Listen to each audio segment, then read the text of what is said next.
नंदस्त्वात्मज उत्पन्ने जाताह्लादो महामनाः आहूय विप्रान् वेदज्ञान स्नातः शुचिरलङ्कृतः वाचयित्वा स्वस्तेनं जातकर्मात्मजस्य वै कारयामास विधिवत् पितृदेवार्चनं तथा।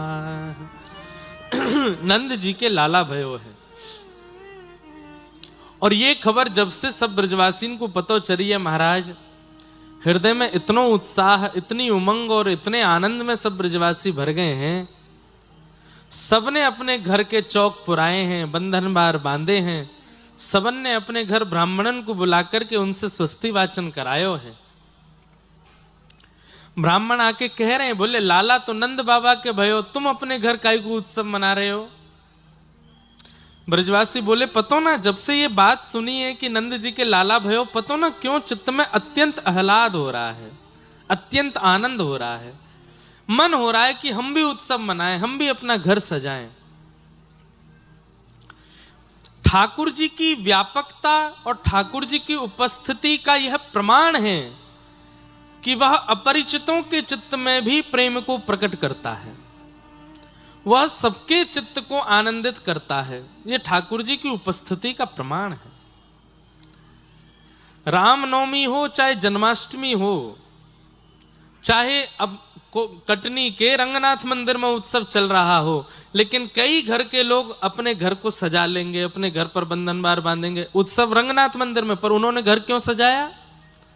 उनके मन में भी उत्साह आ जाता है, उनके मन में भी भाव आता है।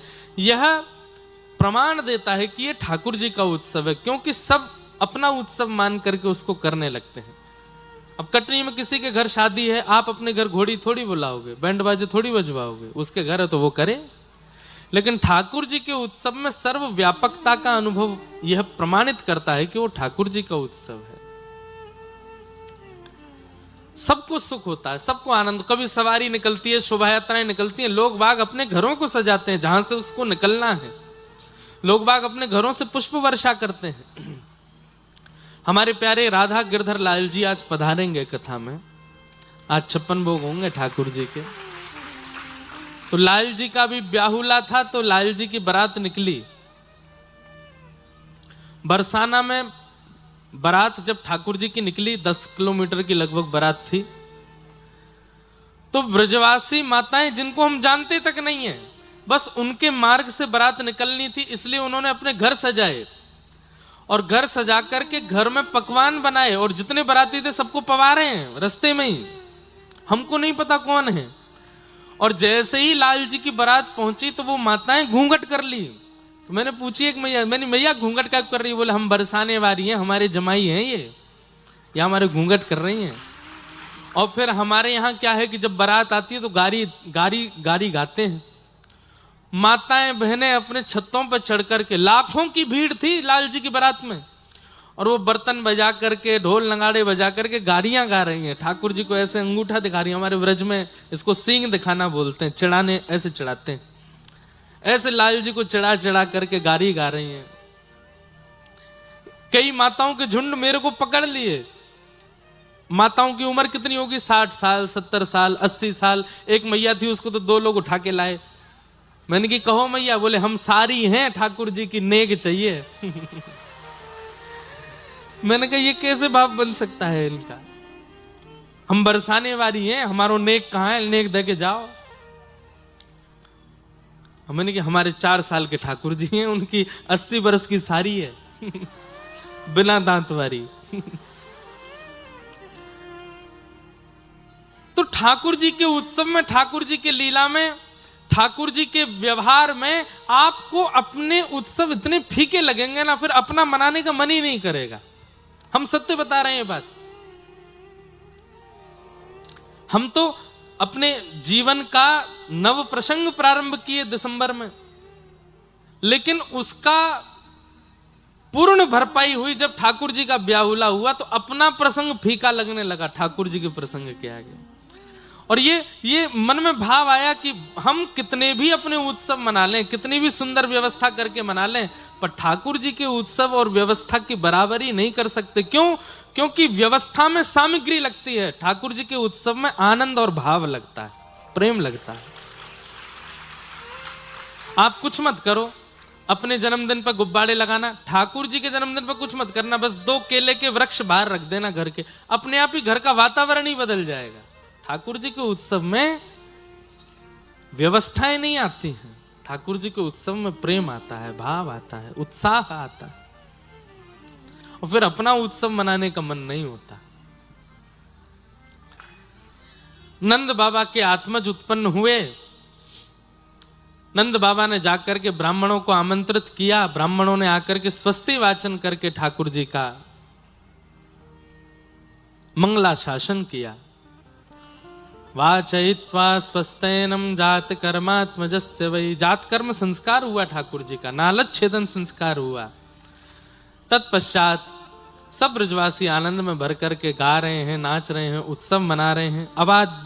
अवाद्यंत विचित्राणि वादत्राणि महोत्सवे कृष्णे विश्वेश्वरे नन्ते नंदस्य ब्रजमागते।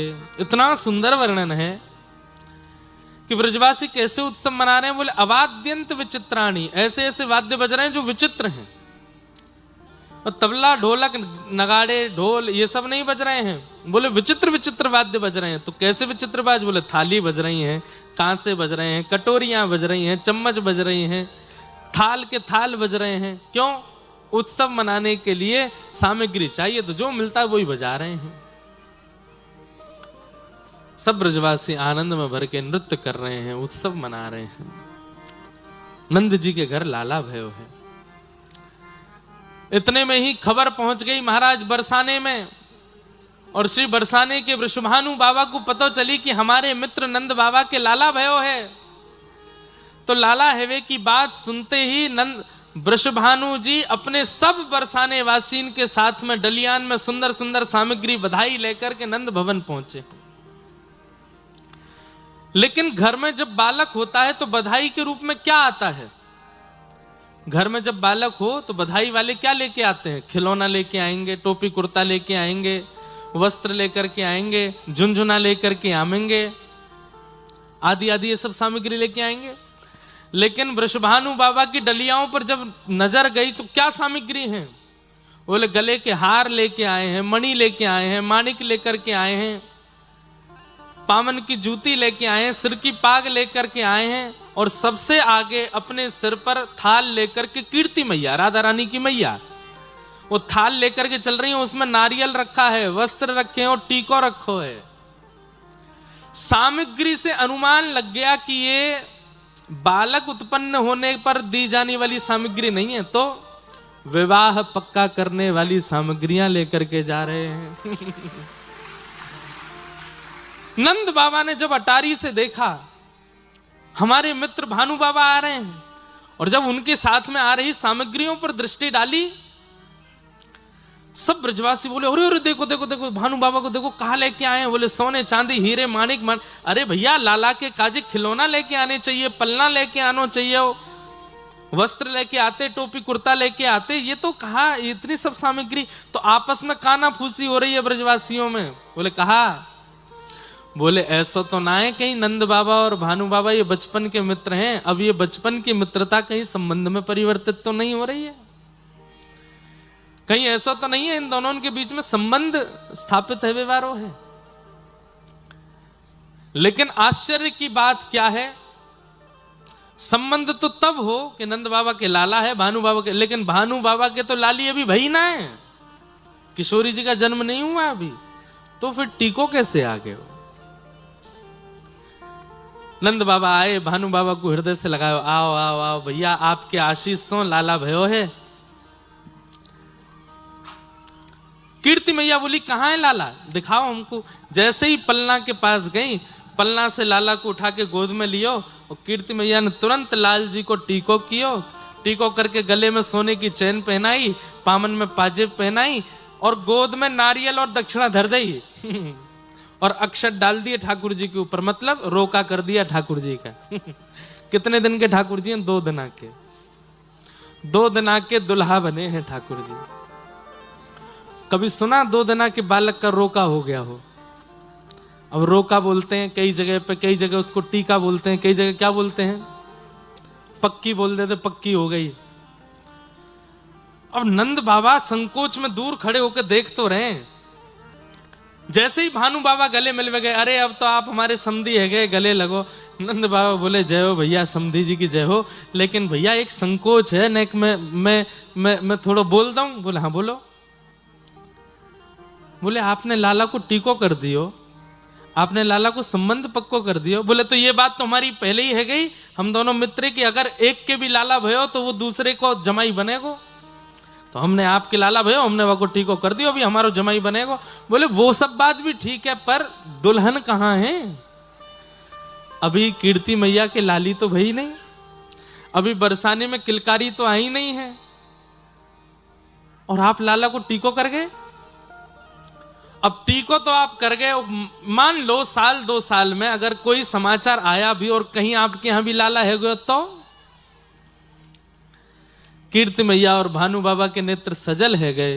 बोले हम इसीलिए टीका करने आए हैं ताकि अब तक ब्रजवासियों ने यह जाप किया था कि नंद बाबा के लाला है जाए, अब ब्रजवासीन की जिम्मेवारी बन जाएगी कि बोले भैया हमारे लाला को टीको है गयो है, ये टीको विफल नहीं जावे, इसलिए बरसाने में अब लाली होनी चाहिए। ये आप सबके ऊपर हम जिम्मेवारी देके जा रहे हैं, कहीं लाला को टीको विफल नहीं है जाए। सुन लो रे सबरे ब्रजवासियों। बोले हाँ, अब एक काम तो पूरा है गयो। बोले कहा नंद जी के लाला है गयो, लेकिन देख लियो टीको कर दियो है।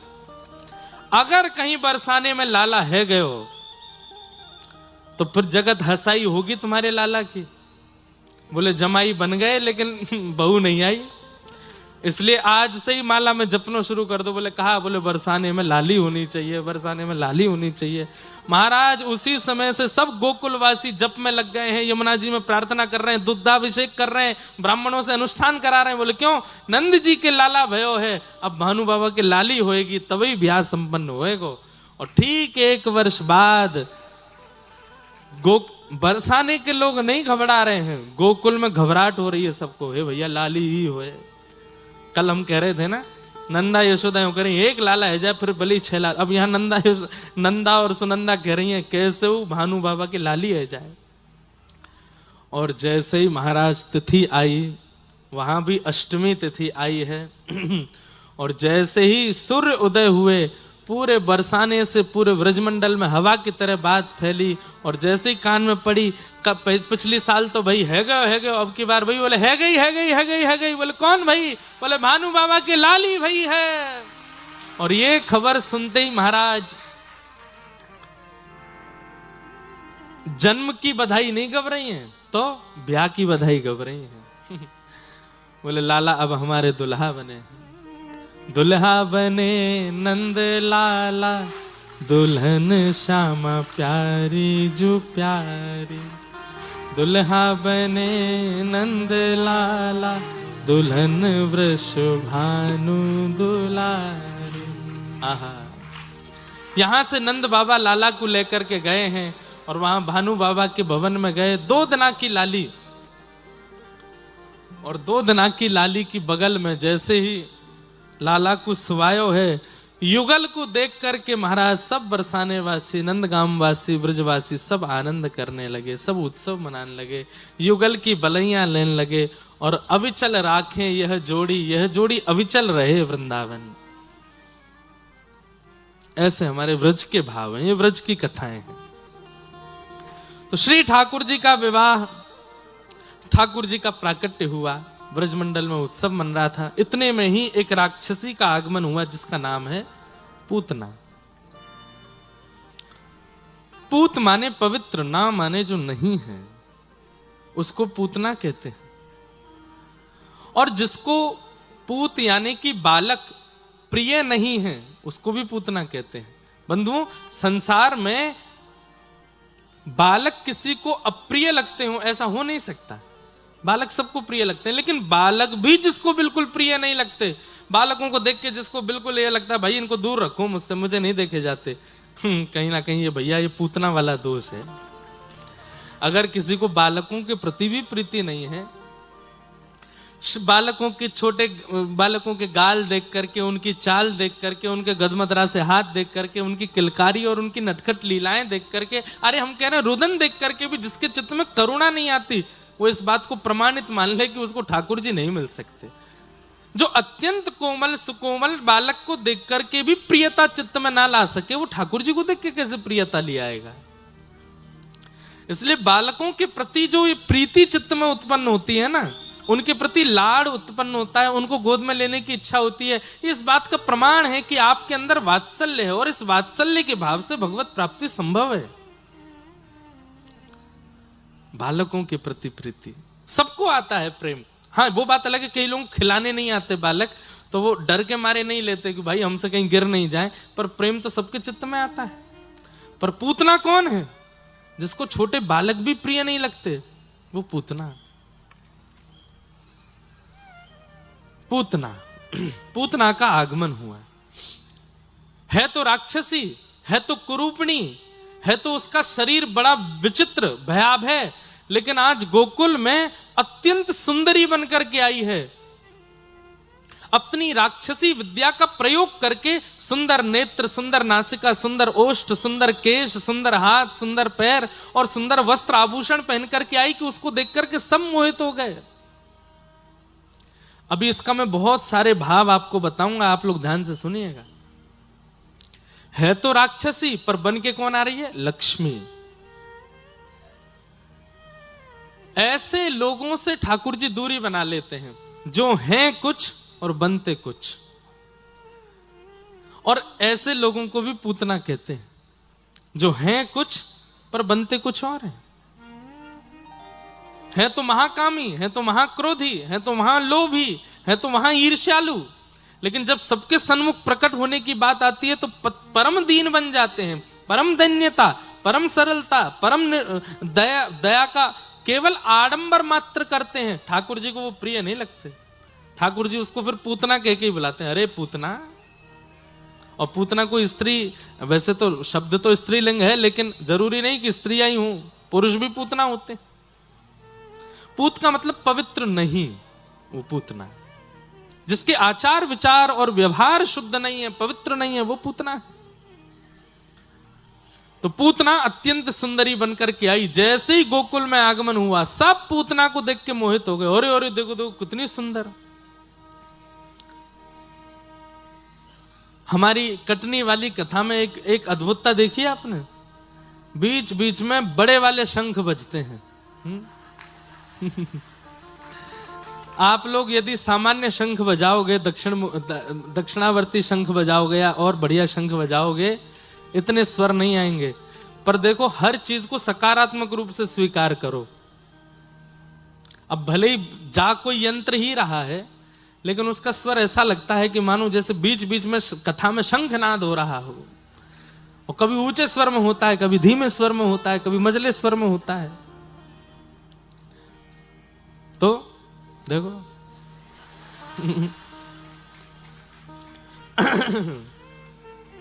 एक और बजा। नहीं, ये तो कोई यही बजा रहा लग रहा है। तो अच्छा है, यह भी एक भक्ति का स्वरूप है बंधुओं, कि आप अपने आसपास होने वाली घटनाओं को सकारात्मक रूप से स्वीकार कर रहे हो। अब उसी को कोई नकारात्मक रूप से स्वीकार कर ले तो यह इस बात का प्रमाण है कि उसका भजन नहीं है जीवन में, इसीलिए उसको नकारात्मकता का अनुभव हो रहा है। पर हमें लगता है कि ठाकुर जी का जन्म हो रहा है तो प्रकृति चाहती है कि मैं शंखनाद करूं, तो कैसे करूं? तो उस साधन का इस्तेमाल करते हैं। लोको पायलट के बुद्धि में जाके बजा, कथा तक आवाज जानी चाहिए, हमारा थोड़ा भाव पहुंचे। तो क्या निवेदन कर रहा था मैं? पूतना जो पवित्र नहीं है, जो अपना आवरण धारण करते हैं अपने स्वभाव के ऊपर, अपने व्यवहार के ऊपर, अपने भाव के ऊपर, उसको पूतना कहते हैं। तो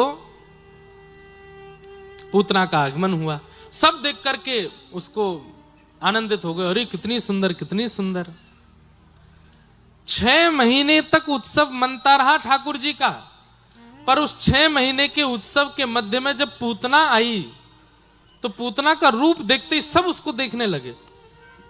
नंद घर आनंद भयो जय कन्हैया लाल की, और नाचते नाचते जैसे, अरे ओ भाई देखियो, इसकी चाल देख, इसके नेत्र देख, इसके कान देख, इसकी नासिका देख, इसके वस्त्र देख। यह भी एक पूतना का स्वरूप है क्या, कि यहां पर असंख्य लोग भजन कर रहे थे और उस भजन में तुम पहुंचे, तुम्हें पहुंचते उनका भजन छूट गया। यह भी एक पूतना है। जिस कारण से व्यक्ति का भजन, व्यक्ति का कीर्तन, व्यक्ति का भगवत स्मरण छूट रहा है, वो कारण भी पूतना है।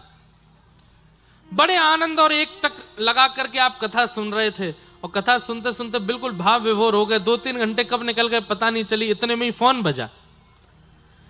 फोन तो बहुत देर से बज रहा था, लेकिन अचानक फोन पे ऊपर नाम ऐसा आया कि आपको उठाना ही पड़ेगा, इसको उठाए बिना रह नहीं सकते, उसके लिए कथा से जाना ही पड़ेगा। तो समझो वो पूतना ही है वो।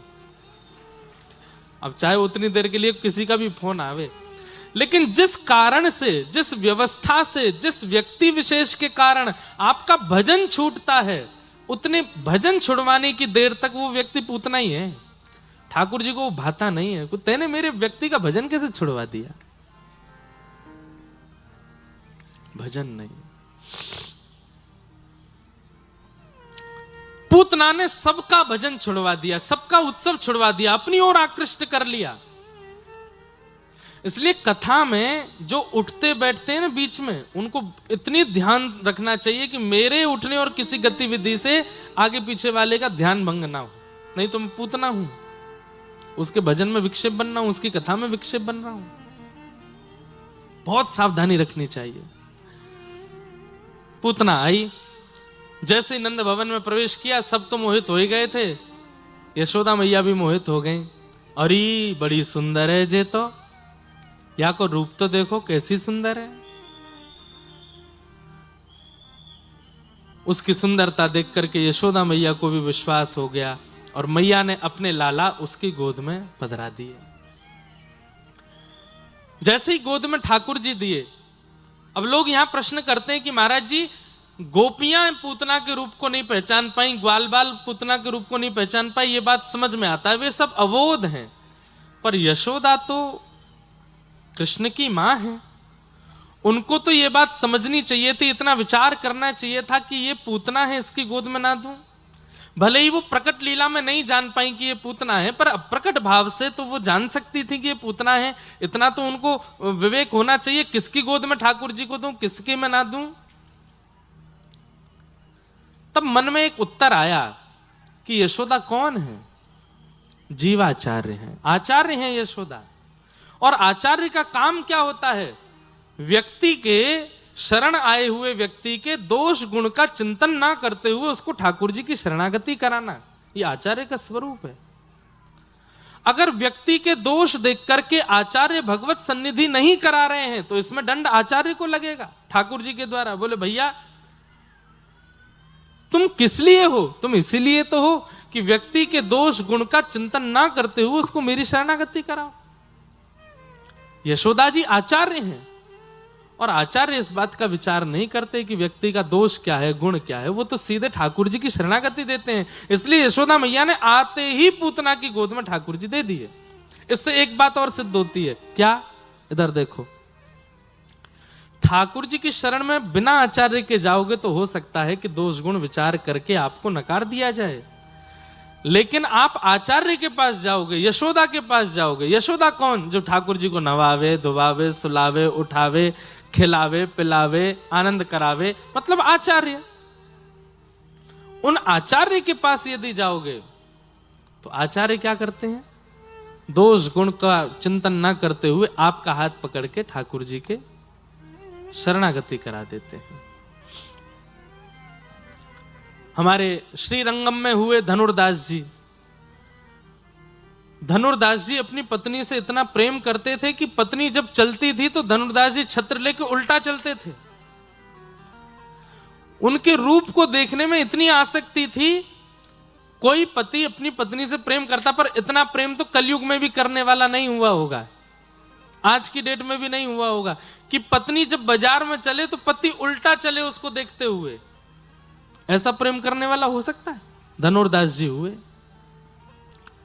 रंगनाथ भगवान की सवारी क्रम हो रहा था। आचार्य चरण श्री रामानुज स्वामी जी महाराज भी उस सवारी क्रम में आगे चल रहे थे। तभी धनुर्दास निकला अपनी पत्नी के आगे छत्र लेकर के। बाकी सब लोग तो हंसी करने लगे, अरे देखो देखो देखो कैसा इसके सिर पर काम सवार है। मतलब इतनी बड़ी सभा ठाकुर जी की निकल रही है सवारी, इस बीच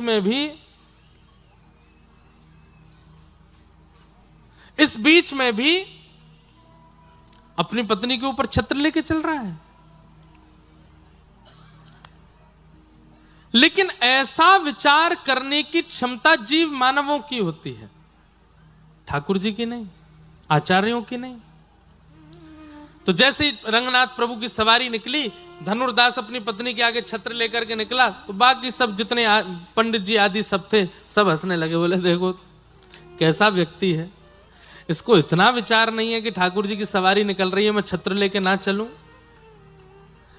लेकिन रामानुज स्वामी जी की दृष्टि क्या हुई कि इसमें दर्शन का लोभ तो है, पर वह लोभ गलत जगह लगा है। इसमें दर्शन की आधुनिकता तो है, दर्शन की क्षमता तो है, परंतु वो संसार के प्रति है। यदि ठाकुर जी के प्रति हो जाए तो अपनी दर्शन की विधा से भगवत प्राप्ति कर लेगा। इसको दर्शन का चाव है। और स्वामी जी ने कृपा करके अपने शिष्यों को भेजा, बोले धनुर्दास को बुला के लाओ। तो पहले ही सब लोग आश्चर्य, बोले धनुर्दास जैसा कामी व्यक्ति, उसको आचार्य चरण अपनी शरणागति क्यों दे रहे हैं? बोले बुला के लाओ। धनुर्दास जी आए, बोले कहिए आचार्य चरण, आपने मुझे याद किया। बोले हमने आज देखा जब सवारी निकल रही थी, तुम अपनी पत्नी के ऊपर छत्र लेके चल रहे थे। क्या करूं स्वामी जी, संसार में उससे खूबसूरत कोई है ही नहीं। मैंने इतना सुंदर मैंने किसी को देखा नहीं, उसके रूप को देखने से मेरा मन भरता नहीं। अभी आपसे मिलने के लिए आया हूं, मुझे बड़ा विरह हो रहा है कि मैं अपनी पत्नी को देख क्यों नहीं पा रहा। आप जल्दी मुझसे चर्चा करके मुझे निवृत्त करें, मैं फिर से जाके उसको देखूंगा। स्वामी जी के मन में आया, बोले इतने दर्शन का चाव यदि ठाकुर जी के प्रति हो जाए तो कितना आनंद आएगा। उन्होंने कहा अगर हमने तुम्हारी पत्नी से सुंदर किसी को दिखा दिया तो धनुर्दास कहता है मैं मान ही नहीं सकता, मेरी पत्नी से सुंदर कोई नहीं होगा संसार में। बोले मैंने अगर दिखा दिया तो बोले मैं वचन देता हूं पत्नी सहित जीवन भर उनकी शरणागति कर लूंगा, यदि मेरे पत्नी से सुंदर कोई और हुआ तो। चलो रंगनाथ प्रभु के सन्मुख लेकर के गए। कपाट के भीतर जाकर के आचार्य चरण ने प्रार्थना की, येनम रक्ष जगन्नाथ, इसकी रक्षा करो। इसके नेत्रों में दर्शन का गुण है, लेकिन संसार के प्रति है। एक बार अपनी छटा दिखा दीजिए, एक बार अपना रूप मनोहर दिखा दीजिए, एक बार अपने मनमोहनी रूप के प्रति इसको आकर्षित कर लीजिए नाथ। अब देखिए ठाकुर जी ऐसे ही किसी को रूप नहीं दिखाते, लेकिन आचार्य की इच्छा हो जाए कि इस पर कृपा करो तो भली उस व्यक्ति का भजन नहीं है, साधन नहीं है, जप नहीं है, नियम नहीं है, तप नहीं है, लेकिन आचार्य ने चाह लिया कि इसको ठाकुर जी दिखें तो ठाकुर जी दिखेंगे। धनुर्दास सामने खड़ा है और प्रतीक्षा कर रहा है मैं कब फ्री हूं जाके अपनी पत्नी को देखूं। जैसे ही कपाट खोले, शंख चक्र गदा पद्मधारी श्रीमन नारायण शेष नाग पर बैठ गए और जैसे ही अपने रूप लावण्य का दर्शन कराया, कस्तूरी तिलकम ललाट पटले वक्षस्थले कौस्तुभम। कितने श्लोक कहें ठाकुर जी की सुंदरता पे। वरहा पीड़म नटवर बहु कर्णयो कर्णकारम विभ्रतवासः कनक कपिसं वैजयन्तीं चमालाम रंध्रान वेणो अधर सुधया पूरयन् गोप वृंदै वृंदारण्यम स्वपदरमणम प्राविशद गीत कीर्ति। उस नील सरोरुह रूप का जब दर्शन किया धनुर्दास ने, नेत्रों से अश्रुओं की धार बह रही है, पलक झपकना भूल गया, घुटने पर बैठ गया, हाँ नाथ कहकर के हाथ जोड़ करके केवल रूप माधुरी का दर्शन करता रहा। थोड़ी देर बाद स्वामी जी आए और कहे, धनुर्दास कैसे हैं? क्या वर्णन करूं इस रूप का, क्या अनुभव बताऊं इस रूप का। बोले चलो जाओ अपने घर पत्नी को देखो। बोले अब इच्छा नहीं है, अब तो बस एक ही इच्छा, बोले क्या, ऐसे ही देखत रहूं मैं जन्म सफल कर मानूं। बस इनको देखते देखते देखते मेरे यही प्राण निकल जाएं, मैं और कुछ नहीं देखना चाहता। और महापतित उस धनुर्दास को आचार्य चरण ने केवल उसके दोष को, बंधुओं दोष नाम की वस्तु हमारे अंदर होती नहीं है, बहुत ध्यान से सुनिएगा, हमारे अंदर कोई दोष नहीं होता। आज लिखिएगा क्या क्या दोष है, काम, क्रोध, लोभ, ईर्ष्या, द्वेष, अभिनिवेश, अहंता, ममता, चिंता आदि आदि जो भी। वो दोष कब कहलाते हैं, जब संसार के प्रति हो। और वही गुण यदि ठाकुर जी के प्रति हो जाए तो वो भक्ति कहलाएगा, वही भक्ति बन जाएगा। बस आचार्य यही करते हैं कि दोष को संसार के प्रति जो है उसको ठाकुर जी के प्रति कर देते हैं, वही भक्ति बन जाता है। किसी के अंदर क्रोध है, अब वो क्रोध संसार पे ही करता रहता है, लेकिन ठाकुर जी की भक्ति करते करते कई बार क्रोध ठाकुर जी के प्रति भी हो जाता है। पूरे दिन थाड़े रहते हो, 24 घंटा खाते रहते हो, सोते रहते हो, कुछ करते धरते नहीं है, बस ऐसे ही खड़े रहते हैं। ऐसे क्रोध करने वाले भक्तों पर भी कृपा की है ठाकुर जी ने। केवट की नाव में बैठ गए राम जी, जैसे ही केवट चली, नाव चली, किनारे पहुंचने से पहले ही केवट वापस घुमा लेता है, फिर गंगा जी में ले आता है, फिर वापस लेकर के किनारे पर जाता है। जैसे ही किनारा आने वाला होता फिर लेके बीच में आ जाता है। लक्ष्मण जी बोले, हे क्या कर रहे हो ये तुम, इतनी देर हो गई बीच भंवर में हमको डुला रहे हो। केवट बोला, नाव किसकी, वो तुम्हारी, पतवार किसकी, वो तुम्हारी, तो मेरी इच्छा, जब मन करेगा लेके जाऊंगा, बैठे रहो चुपचाप। सबने समझा लिया, नहीं माना, वो प्रतीक्षा कर रहा था ये राम जी बोले कुछ। अंत में राम जी बोले, भैया बहुत देर हो गई, हमको पहुंचा दो।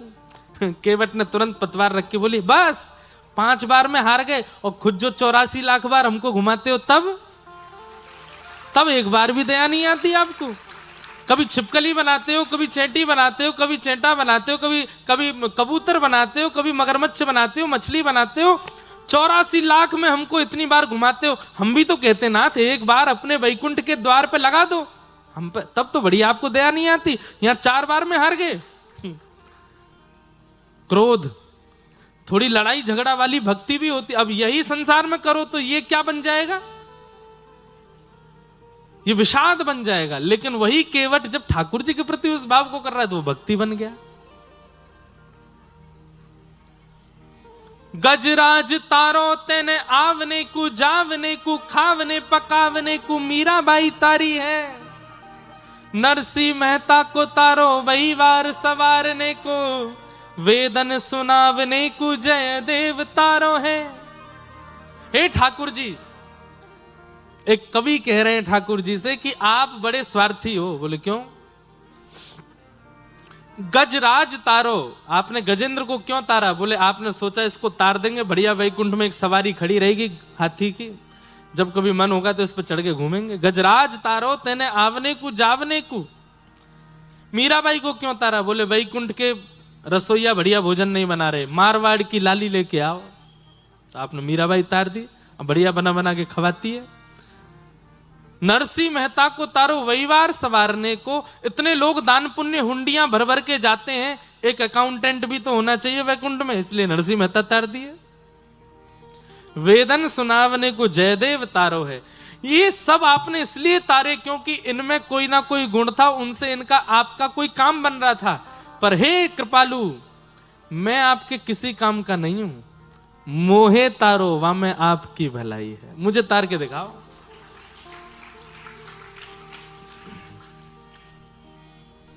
सुना है तारे हैं तुमने लाखों, हमें जो तारो तो हम भी जाने। सुना है तारे हैं तुमने लाखों, हमें जो तारो तो हम भी जाने। हरा अहिल्या का शाप तुमने, हरा अहिल्या का शाप तुमने। उबारा सबरी का पाप तुमने, उबारा सबरी हमारे भी ताप पाप भगवन, हमारे भी ताप पाप भगवन, अगर उबारो तो हम भी जाने, अगर उबारो। सुना है तारे है तुमने लाखों सुना। इसको पता क्या बोलते हैं? व्याज स्तुति। क्या बोलते हैं? ठाकुर जी को छेड़ छेड़ करके हम बोल रहे हैं। हाँ, सुना था कि उसको तारा, सुना था कि उसको तारा, पर इनसे कोई गड़ी, हमको करके दिखाओ तो हम माने। सुना है, गा दीजिए चलो। सुना है तारे हैं तुमने लाखों, सुना है तारे हमें जो तारो तो हम भी जाने, हमें जो हमें जो तारो तो हम भी जाने।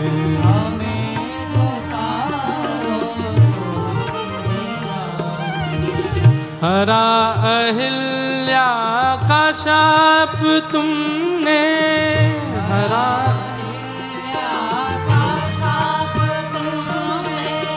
हरा अहिल्या का शाप तुमने, हरा अहिल्या का शाप तुमने, उबारा सबरी का ताप तुमने, उबारा सबरी का ताप तुमने, उबारा सबरी का ताप तुमने,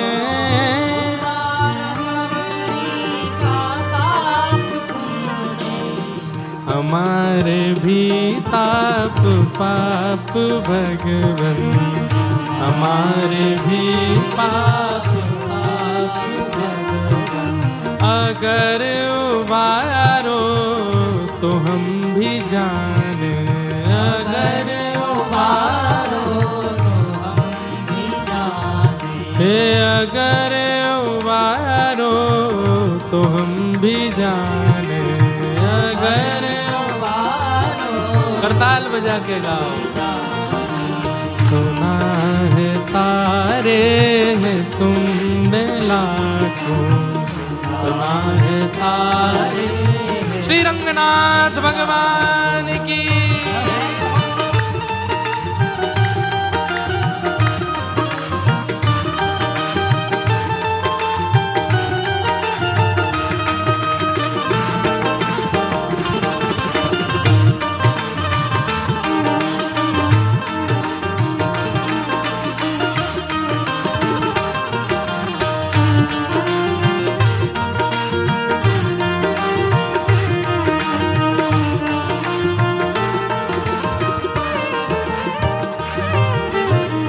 फंसी भंवर में हमारी नैया, फंसी भंवर में हमारी नैया, फंसी भंवर में हमारी नैया, फंसी भंवर में हमारी नैया, उतारो सागर से है कन्हैया, उतारो सागर से है कन्हैया, उतारो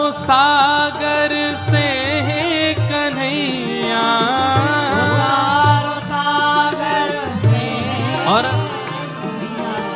सहारे हम हैं तुम्हारे भगवन, सहारे हम हैं तुम्हारे भगवन, सहारे हम हैं तुम्हारे भगवन, सहारे हम हैं तुम्हारे भगवन। ओ अगर निवारो तो हम भी जाने, अगर निवारो हम भी जाने, ओ अगर निवारो तो हम भी जाने,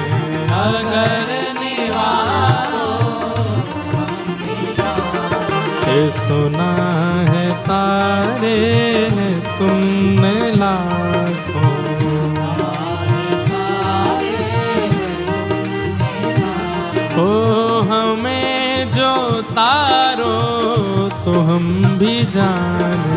हमें जो तारो तुम भी जाने। निशाचरी को सहारा तुमने, निशाचरी को सारा तुमने। उतारा पृथ्वी का भार तुमने, उतारा पृथ्वी का भार। उतारा पृथ्वी का भार तुमने, उतारा पृथ्वी का भार तुम। और कितनी सुंदर बात है। आहा, ओ हमारे सिर भी है पाप भारी, हमारे सिर भी है पाप भारी, हमारे सिर भी है पाप भारी, हमारे सिर भी है पाप भारी। ओ उन्हें उतारो तो हम भी जाने, उन्हें उतारो हम भी जाने। हे उन्हें उतारो तो हम भी जाने। उन्हें उतारो। गाइए भाव से। सुना है तारे हैं तुमने लाखों,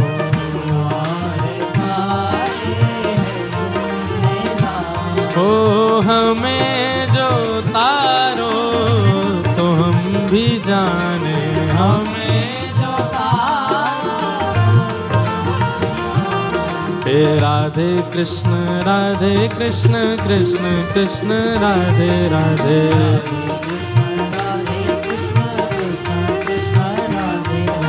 ओ राधे श्याम श्याम श्याम राधे राधे।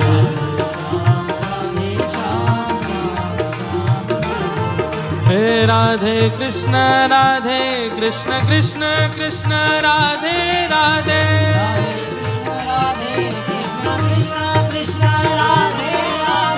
राधे श्याम श्याम श्याम राधे राधे।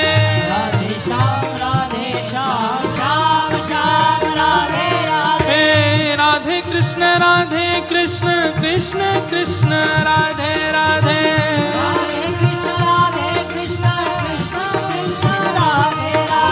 राधे श्याम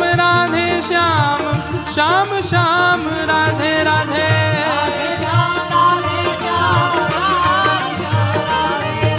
सुना है तारे तुमने लाखों, सुना है तारे तुमने लाखों, ओ हमें जो तारो तो हम भी जाने, हमें जो तारो तो हम भी जाने, ओ हमें जो तारो तो हम भी जाने, हमें जो